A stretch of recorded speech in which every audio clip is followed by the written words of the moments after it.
DD किसान, बदलते भारत की शान।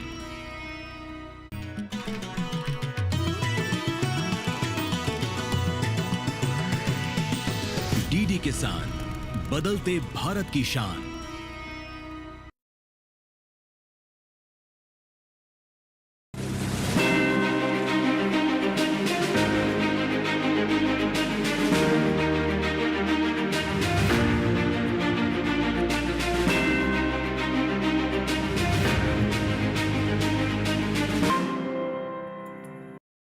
नमस्कार, डीडी किसान देख रहे हैं। मैं हूं आपके साथ राधिका चौधरी। राजस्थान के बीकानेर में पहुंच गए हैं और बीकानेर के बेनीसर गांव में आज हम यहां पर बात करेंगे राष्ट्रीय खाद्य सुरक्षा मिशन पर। किस तरह से यहां पर किसानों को इस योजना का फायदा मिल रहा है, किस तरह से हमारे किसान जो है इस योजना से जुड़ रहे हैं। और ये गाँव जो है बीकानेर शहर से 80 से 90 किलोमीटर दूर है। अब देखते हैं कि इतने दूर दराज रहने वाले गाँव में किसानों के पास सरकारी योजनाएं किस तरह से पहुंचती हैं। चलिए, चंद कदमों की दूरी है, इन्हीं पगडंडियों से होते हुए किसानों के घर चलते हैं।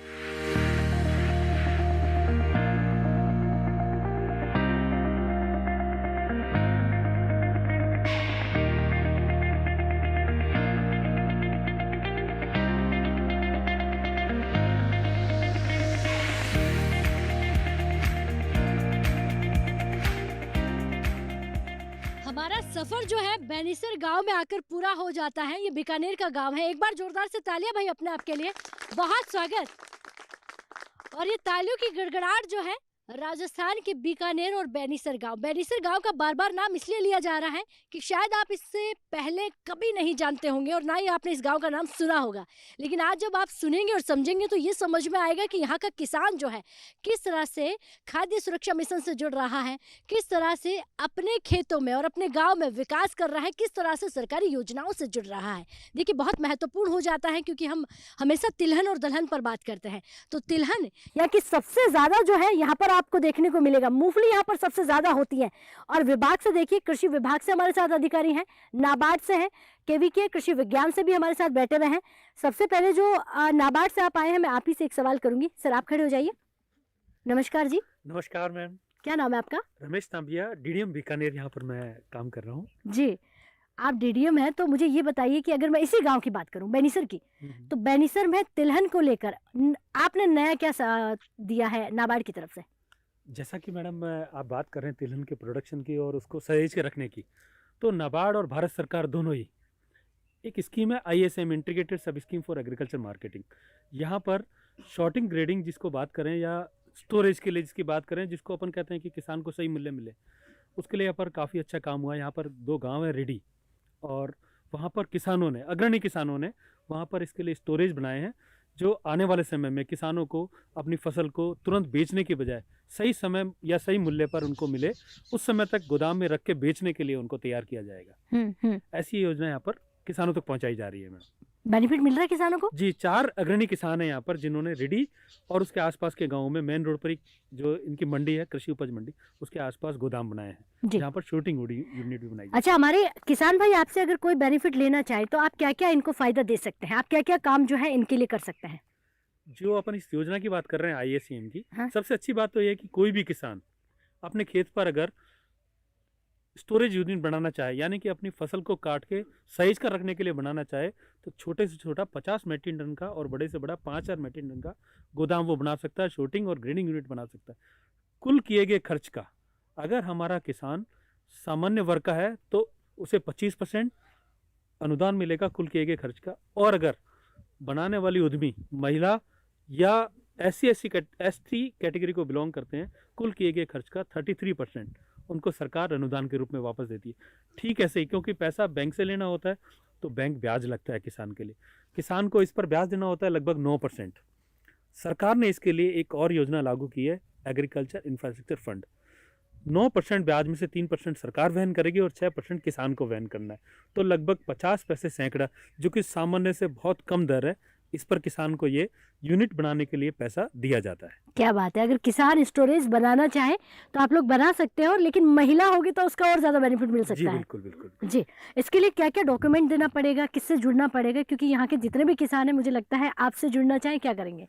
बहुत ही अच्छा माध्यम है। इसके लिए किसी के पास भी उनको जाने की जरूरत नहीं है, अपने घर से या किसी भी ई मित्र पर जाएं, एग्रीकल्चर इंफ्रास्ट्रक्चर फंड का जो ऑनलाइन पोर्टल है उस पर वो अपने मोबाइल नंबर से अपने आप को रजिस्टर करें और जो एप्लीकेशन प्रोसेस है माने कि ज़मीन की जमाबंदी, आधार कार्ड, 6 महीने का बैंक स्टेटमेंट और जो वो काम करना चाह रहे हैं उसकी detail project report online submit कर दें। विद इन 30 डे वो अप्रूव होकर बैंक के पास माने कि वित्तीय संस्था के पास पहुंच जाता है।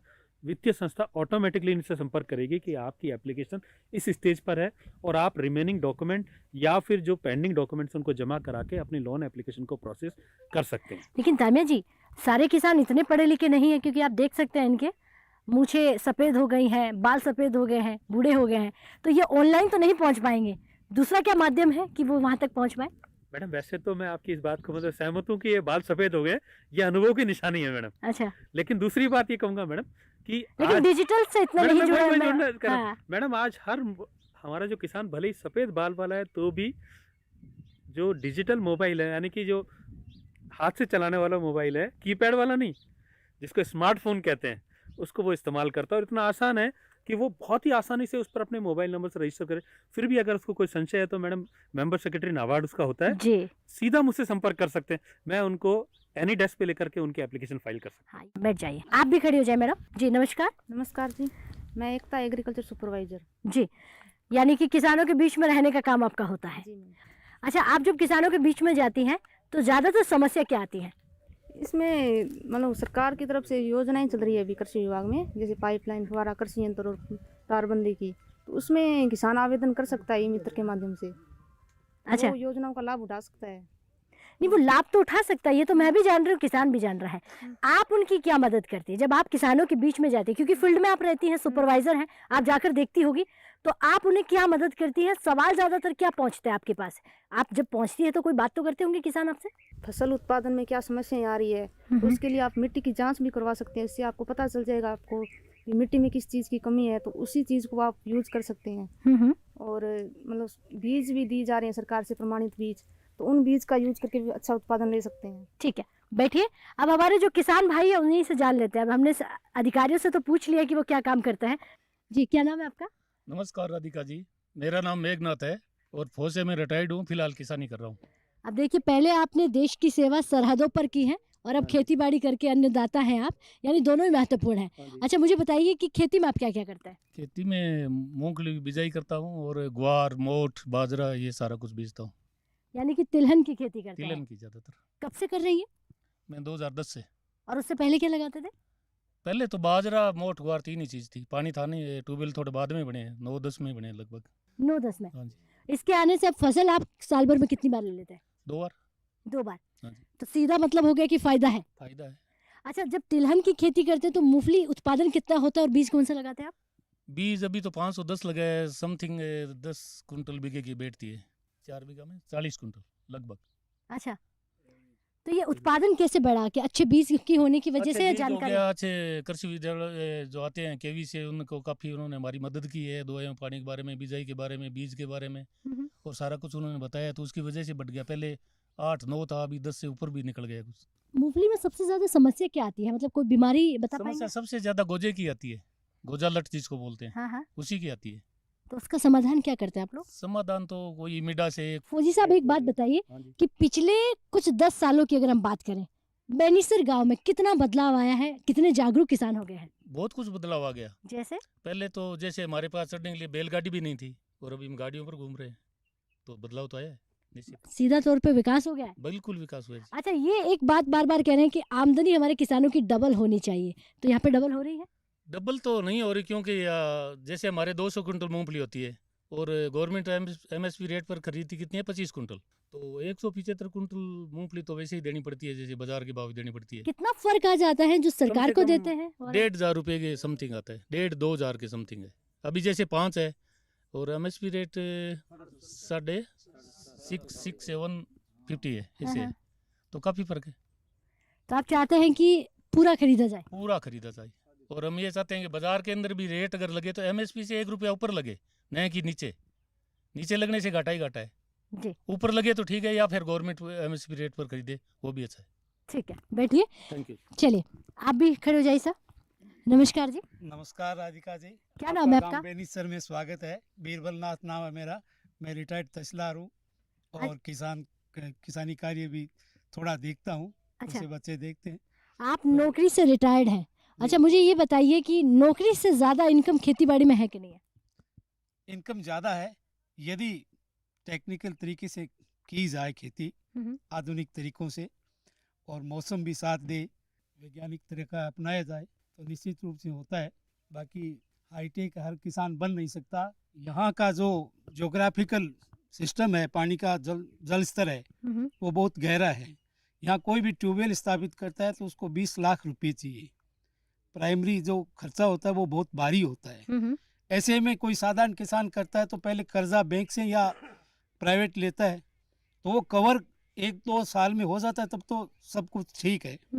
यदि उस दौरान उसकी फसल कम हुई, मौसम विपरीत रहा, तो वो किसान थोड़ा परेशान रहता है आर्थिक रूप अच्छा, से। एक बात बताइए, जो पानी अब बहुत नीचे जा रहा, पानी का लेवल जो है बहुत नीचे हो गया है, हाँ। ऐसे में हम किसान भाइयों को, यानी आपके जो गांव वासी हैं, उनको क्या करना पड़ेगा? क्योंकि वो तो धीरे धीरे और नीचे आने वाली पीढ़ियों के लिए तो बचेगा ही नहीं। हाँ बिल्कुल, इसके बचाव के लिए एक ही उपाय है, कम पानी से जो पैदा होती है फसलें, जैसे इसबगोल है, जीरा है, और उसके बाद में तिलहन में सरसों है, ये ठीक है।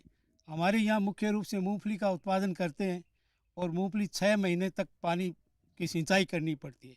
हालांकि अब विकसित बीज आने लग गया, 4 महीने में भी मूंगफली होती है, कम थोड़ा पानी कम लगता है, लेकिन ज़्यादा एक्सप्लोटेशन है वो पानी का मूंगफली की वजह से हो रहा है, और इस वजह से जल स्तर घट रहा है। जी, यही है आवश्यकता। हमें ऐसी फसलों की है, जैसे कई फलदार वृक्ष है अच्छे उत्पादन देने वाले, जैसे बेर है, सब्जियां वगैरह है, उनसे हम बचाव कर सकते हैं, ठीक है। लेकिन वो हम अभी तक उस स्तर पर पहुंचे नहीं है। अच्छा, रिटायर्ड तहसीलदार है आप, तहसीलदार साहब, यहाँ की आबादी कितनी होगी? इस गांव की आबादी करीबन 2,500 है। ये 500 घरों की बस्ती है, 2,500 है। गांव में करीबन 200-250 ट्यूबवेल होंगे। अभी लोग कुछ और बना रहे हैं। पहले हमारे यहाँ जल स्तर का और पता नहीं था लोगों को, थोड़े ही टाइम हुआ है। ये करीब 2012 से यहाँ ट्यूबवेल बनने शुरू हुए थे, और उसके बाद में अभी वो फौजी भाई बता रहा था कि जीवन स्तर में सुधार हुआ है। ये तो सही है ही, चलिए। सुधार हुआ है, लेकिन बचत बहुत कम होती है हमें। वजह यह है कि हम जैसे उत्पादन हमारे 10 लाख का कुल हो गया ना, तो हम किसानों के पास 40% ही बचता है, बाकी खर्चे में चला जाता है। बैठिए, बहुत धन्यवाद जी। वक्त हो गया एक छोटे से ब्रेक का। ब्रेक के बाद फोन हाजिर होता है, आप कहीं मत जाइए।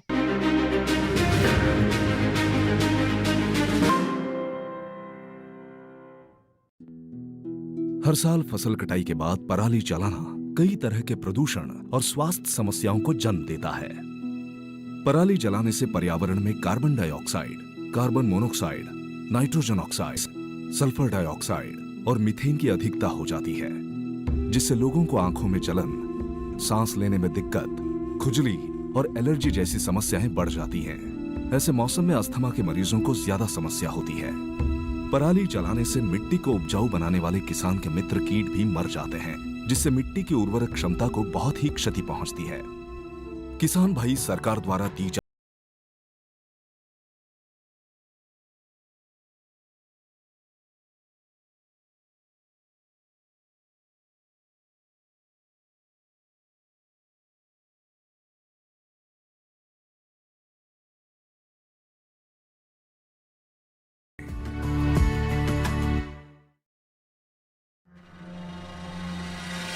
हर साल लाखों एकड़ खेतों में पराली जला दी जाती है, जिससे प्रदूषण बढ़ता है। इतना ही नहीं, खेतों में 3-4 बार पराली जलाने से खेत बंजर भी होने लगते हैं। अगली फसल की तैयारी के लिए क्या यही अंतिम विकल्प है? नहीं, पराली प्रबंधन के पर्यावरणीय विकल्प भी हैं।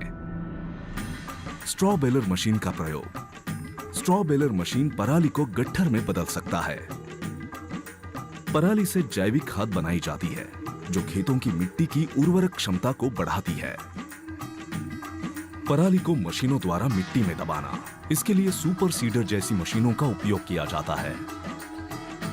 सरकार किसानों को पराली उपकरणों पर 50% तक की सब्सिडी देती है।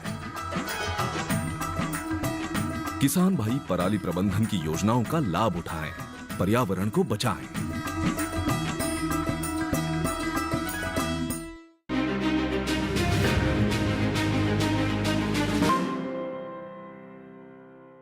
ब्रेक के बाद बहुत स्वागत। चर्चा को आगे बढ़ाते हैं, बात राजस्थान के किसानों से करते हैं। ये धोरों की धरती पर क्या होता है वो जानना महत्वपूर्ण हो जाता है कि यहाँ पर हमारे जो अन्नदाता है क्या लगाते हैं। नमस्कार। नमस्कार, मेरा नाम मदन है और मैं इन्फोसिस में पहले सीनियर सॉफ्टवेयर इंजीनियर था। वो काम छोड़ के अब मैं किसानी कर रहा हूँ। नौकरी कैसे छोड़ दी आपने? नौकरी नहीं छोड़नी चाहिए, खेती में कहाँ फायदा है? नहीं, खेती में फ़ायदा है। वैसे नौकरी तो मजबूरी बस छोड़ी थी। मेरे फादर साहब कोविड में एक्सपायर हो गए थे, इसलिए छोड़ी थी। पर अब उससे ज़्यादा बेनिफिट इधर है। नौकरी से ज्यादा कमा रहे हैं आप? हाँ, नौकरी से बहुत ज़्यादा कमा रहा हूँ। बहुत ज्यादा का मतलब आप क्या गुना समझो तो 3 गुना हो गया होगा, जहाँ 1 गुना था तो 2 गुना बढ़ ही गया होगा। मैंने 18 लाख के पैकेज पे छोड़ी थी। अब आगे आप अंदाज़ा लगा लेना कि मैं क्या चल रहा है। सारे किसान ही हमारे खेती करते हैं, तो आप किस तरह से कर रहे हैं? क्योंकि आजकल की स्मार्ट खेती हो गई, हाईटेक खेती जिसे कहा जाए, तो उस खेती से जुड़े हुए हो या जो हमारी पुरानी खेती है? नहीं, खेती तो वैसे देखो तो बहुत ज़्यादा एडवांस खेती कुछ नहीं है। मैं ग्राउंड नट पे ही सबसे ज़्यादा ध्यान देता हूँ। इसके अलावा मैं ग्राउंड नट की सीड में इन्वेस्ट करता हूँ। मैं प्राइवेट फर्म है उसके साथ मिलकर काम करता हूँ, तो ज़्यादा इनकम उससे है। और बाकी फार्मिंग में ये जो बाकी भाई लोग करते हैं ऐसे ही करता हूँ। बस ध्यान जब खेती करनी है तो 100% उसी पे फोकस रख के खेती करनी है। मतलब अच्छा, खेती के लिए क्या जरूरी है? अगर हमारा किसान उसे स्मार्ट खेती बनाए तो महत्वपूर्ण चीजें क्या होनी चाहिए? क्योंकि देखिए, अगर हम कहेंगे सरकार की ये चीजें नहीं है, वो नहीं है, वो पहुंचते समय लग जाएगा। हमें किस चीज का ध्यान रखना चाहिए कि खेती हमारी स्मार्ट हो जाए? ध्यान ऐसा है कि हम बार बार किसी से शिकायत करने से तो आपकी पैदावार बढ़ेगी नहीं। आपको खुद ही पूरे खेत के अंदर मतलब 24 आवर अलर्ट रहना पड़ेगा। खेती को आपको बिजनेस मान के करना पड़ेगा। ऐसा नहीं है कि पारंपरिक हम पीढ़ियों से करते आ रहे हैं अभी भी कर रहे हैं, वैसे नहीं है। आपको 24 घंटे अलर्ट रह के खेती करनी पड़ेगी। जैसे अभी मूंगफली की अभी बात बता रहे थे, जैसे हमारे यहाँ पे वाइट कर्व की समस्या बहुत ज़्यादा है। वाइट कर्व करके गोजा लट जिसे बोलते हैं, तो उससे फसल चौपट हो जाती है। अब अगर आप उस पर ध्यान नहीं दो, अगर मतलब 15 दिन ध्यान नहीं दो तो आपकी फसल खत्म ही हो जाएगी। तो वही है, उससे पैदावार अगर 15 दिन आपने ध्यान नहीं दी तो फिर पैदावार 0 हो सकती है। अगर टाइम पे ध्यान दे दिया तो आपकी 5 लाख की फसल बढ़ सकती है। अच्छा, एक सवाल और पूछूंगी, क्योंकि युवा है, पढ़े लिखे हैं, खेती में जानकारी का होना, जागरूकता का होना कितना जरूरी है? बहुत ज़्यादा ज़रूरी है। आपको 24 आवर मतलब यही देखना चाहिए। किसी के दूसरे खेत में भी जाओ तो ये ध्यान रखते रहो इसलिए क्या ऐसा अलग कर रहा है जिसके कारण इसकी पैदावार बढ़ रही है, मेरी नहीं बढ़ रही है। अच्छा, ठीक है बेटी, बहुत धन्यवाद। हमारे किसान भाइयों से भी ले लेते हैं। सर, आप खड़े हो जाइए। नमस्कार जी। राधे जी, आप यहाँ आए हो, पधारे हो, उनका बहुत बहुत बड़ा स्वागत करते हैं हम। और हमारे बीच में आप यहाँ आए हो खेत के अंदर, आज तक हमारे पास कोई नहीं आया है। आके आपने किसानों की समस्या सुनी, इसके लिए बहुत बहुत धन्यवाद देता हूँ। नाम क्या है आपका? मोहन नाथ सिद्ध। अच्छा मोहन नाथ जी, जब आज पूरा भारत आपको सुनेगा तो कहेगा कि मोहन जी ने कितना धन्यवाद किया राधिका जी का। दूसरा, ये जो आपका खेत है ये शहर से कितना दूर है? शहर से 12-13 किलोमीटर है। 12-13 किलोमीटर, यानी कि शहर बिल्कुल पास में है। हाँ, पास में है शहर। तो कनेक्टिविटी जो भी लगाते हो शहर तक पहुंच जाता है? हाँ हाँ, पहुँच जाती है। जी। यहाँ रोड भी है, ऐसी बात नहीं है। और जैसे वो बने तो वो 4x4 गाड़ियाँ और है, थोड़ा बहुत कच्चा होता है उसमें, चलता है, कोई नहीं है। लेकिन विकास की बात करें, विकास की, बदलाव की बात करें, हमारे किसानों के लिए पिछले कुछ सालों में बदलाव कितना हुआ? बदलाव हुआ है, खूब हुआ है। जैसे अपने पहले तो अपने ट्यूबवेल बनाते थे, कर्जा लेते थे, प्राइवेट किसी बाणियों से कहीं से लेते, उसमें ब्याज लगता था। एक काम तो वो किया कि वो KCC वाली योजना चलाई ना, वो बहुत बेस्ट योजना चलाई। उनसे यह किसानों को बहुत बड़ा फ़ायदा मिलता है, उसको लिमिट मिल जाती है, ब्याज कम लगता है। और अब फिर बाद में उसमें एक दिक्कत हो रहा थी KCC में कि भाई पूरे पैसे भरने पड़ेंगे, फिर ब्याज, तब फिर इतनी हमारी इनकम नहीं होती, तो किसी से लेकर एक बार 2 दिन के लिए भरते हुए से, तो फिर हमने यहाँ कोई थोड़ा मुद्दा भी उठाया, शिकायत भी हुई थोड़ी बहुत। तो मोदी जी ने एक काम किया कि भाई अपन सीधा रिटर्न कर दो, ब्याज भर के।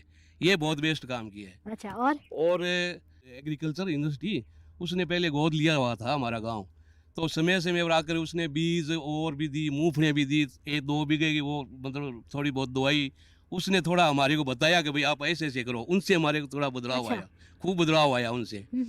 और टाइम पर कृषि विभाग वाले आते हैं, थोड़ा बताते हैं, थोड़ा सा किसान भी थोड़ा लापरवाह है, थोड़े कभी सुन लेते तो भी ठीक है, कुल मिला के ठीक है, उनसे थोड़ा फायदा मिल रहा है हमारा। यानी कि अगर विज्ञान से जुड़ जाए तो काफी बेनिफिट हो रहा है। हाँ, खूब बेनिफिट होगा, विज्ञान से जुड़ने से खूब बेनिफिट होगा जी। ऐसे तो पुरानी खेती है, चलती है, थोड़ा नया करते हैं ना। अब हमने जैसे ठीक है। इसबगोल चालू किया है, जीरा चालू किया है। आज मैंने पहली बार सूप, आज मैं बिजाई कर रहा हूँ सूप की खेती। इधर उधर से मैंने जानकारी लिया, उस आपके नागौर साइड में है, हाँ। वहाँ पे सूप की काफी है। उनसे मैं बात की भाई कितने किले बीजे, क्या करें, उसने बताया है थोड़ी लेट पाकने वाली है, तो उसमें थोड़ा सा अगर वो सक्सेस हो जाए तो कम पानी के अंदर वो बहुत बढ़िया होगी। क्या बात है बेटी, बहुत धन्यवाद, बहुत अच्छी जानकारी आपने दी है जी। नमस्कार जी। नमस्कार जी, क्या नाम है आपका? मेरा नाम श्रवण कुमार है। सरवण जी, आप क्या करते हैं, खेती या बिजनेस? नहीं, मैं खेती नहीं करता हूँ अभी। अभी खेती नहीं कर रहे हैं, नहीं। जो आप कर रहे हैं वो बताइए। मैं पिछले पीरियड में सरपंच था। सरपंच साहब है, तो आपका तो बहुत जरूरी है, महत्वपूर्ण पूछना। अभी आप सरपंच नहीं है? नहीं। अच्छा, जब सरपंच आप होते हैं तो हमारे किसानों की बहुत सारी समस्या होती है सरपंच से जुड़ी हुई, चाहे वो किसी चीज को ले लो, वो सरपंच से ही आकर बात करते हैं। तो आप जब रहे तो कितना काम करवाया आपने, क्या क्या काम करवाया? वो है ना स्वामी केशवानंद विश्वविद्यालय, हाँ हाँ। वहाँ से गांव गोद लिया था, उससे काफी बेनिफिट मिला था हमारे को। अच्छा, आपने वहां से बेनिफिट गांव वालों को दिलवाया था? हाँ, काफी। जी, तो आपका गांव बताइए कितना बदल गया है, पहले से कितना विकास हुआ है? पहले से काफी विकास हुआ है हमारे गांव में। पहले उतना नॉलेज नहीं था कृषि के बारे में, और भी काफी सरकार की सुविधाएं पहुंच रही है? आराम से पहुंच रही है। बैठ जाइए, बहुत धन्यवाद जी। और भी हमारे यहाँ पर किसान भाई हैं जी। ताऊ जी, आप खड़े हो जाइए। नमस्कार जी, नमस्कार। क्या नाम है आपका? सूरजनाथ। आप भी मूंगफली लगाते हैं? हाँ। यानी कि आप भी तिलहन की खेती करते हैं, क्योंकि हम तिलहन की बात कर रहे हैं। हाँ, तो मूंगफली यानी कि अमीरों वाली खेती कहा जाती है, मूंगफली तेल निकलता है और आज देखिए सबसे ज्यादा डिमांड है। तो मूंगफली को बेचने के लिए कहाँ जाते हैं, बीकानेर या बीकानेर से बाहर? नजदीक मंडी हमारा 15 किलोमीटर मंडी पर जाता है। मंडियों पर जाते हैं। मूंगफली में बीज कौन सा यूज करते हैं आप, कौन सा लगाते हैं? ये 510 है, 551 है, 20 नंबर हाल नया नया बीज चल रहा है, वो बीज रहे। जो भी नया बीज आता है, जो भी विभाग वाले जो नया बीज आपको बताते हैं, आप वो लगाते हो? हाँ, लगाते हो। अच्छा बाबा, यहाँ पानी की बड़ी समस्या मैं देख रही हूँ, क्योंकि मूंगफली पानी ज्यादा मांगती है। तो आपको नहीं लगता है कि मूंगफली के लिए विज्ञान से समझा जाए, सीखा जाए कि कौन सी वैरायटी लगाए जिसमें पानी कम लगे? हम कोशिश कर रहे हैं।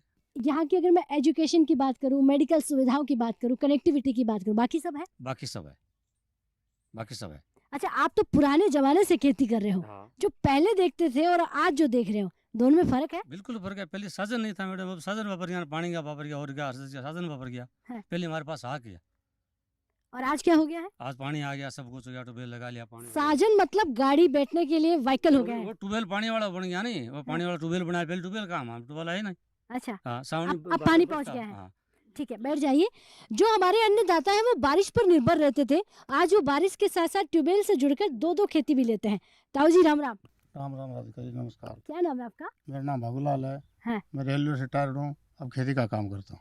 अच्छा, रेलवे से बात पूछे तो यहाँ ट्रेन की सुविधाएं हैं, कनेक्टिविटी है? ट्रेन की सुविधा है, पैसेंजर ट्रेन रुकती है, एक्सप्रेस नहीं रुकती। आपके गांव में ज्यादातर लोग जो है खेती बाड़ी करते हैं, या युवा जो है हमारे बच्चे जो है वो नौकरी भी करते हैं? नौकरी भी करते हैं, नौकरी वाले भी हैं या? लड़कियां भी हैं, लड़के भी हैं, नौकरी सर्विस लगते हैं और खेती का काम बराबर कर रहे हैं। अच्छा, हाँ, अब खेती पे सर्विस नहीं है वो खेती में जुड़े हुए हैं और खेती का अच्छा लाभ हमें बता रहे हैं और खुद भी ले रहे हैं। अब खेती पहले वाली है या बदल गई है? खेती बदल गई है। कैसे बदल गई? जैसे नया नया बीज प्रोडक्ट करते हैं, बताते हैं, नए नए जैसे मदन जी ने बताया, नया नया बीज आते हैं, उसका उत्पादन बढ़ जाता है, जिससे किसान थोड़ा खुशहाल हो जाता है जी। और बार बार कृषि विभाग ये आके हमें बताता है, जैसे मिट्टी पानी की जांच के लिए कैंप लगते हैं, वो हमें समझाते हैं, उससे हमें अच्छा बेनिफिट मिलता है। अच्छा, आप बताइए बाबा, आपने मिट्टी की जांच कराई है? हाँ, करवाते हैं, हर साल आपने करवाते हैं। किसान क्रेडिट कार्ड बनाया है? हाँ, बनाया है। KCC? हाँ, बिल्कुल बना रखी है। आपके घर 2000 रुपए जो सरकार की तरफ से खेत वाले मिलता है? हाँ, मिलते हैं, बराबर मिलते हैं। बाबा, फिर तो सारी सुविधाएं हैं आपके पास। सब सुविधाएं हैं। तारबंदी की सुविधाएं ली हाँ, है? तारबंदी आई थी लेकिन हमने करवाई नहीं है। और अच्छा। पाइपलाइन फुहारों की सुविधा सब्सिडी मिली है। अच्छा, फव्वारे वाली? हाँ, ठीक फुहारे है, पाइप। बैठ जाइए। विज्ञान से अगर आप जुड़कर खेती करेंगे तो राजस्थान के धोरों की धरती में कुछ भी हो सकता है। अब ये वो राजस्थान नहीं है जहाँ पानी नहीं होता, जहाँ जाने के लिए रास्ते नहीं होते। अब ये वो राजस्थान नहीं है जिसे आप पहले देखा करते थे। अब राजस्थान की तस्वीर बदल गई है। ये वो हरियाला राजस्थान है जहाँ किसान स्मार्ट खेती करता है। और आज की खेती जो है, आज के समय के साथ जो खेती है वो विज्ञान से जुड़कर करता है। सरकार की योजनाओं पर बात करेंगे, तब तक के लिए नमस्कार।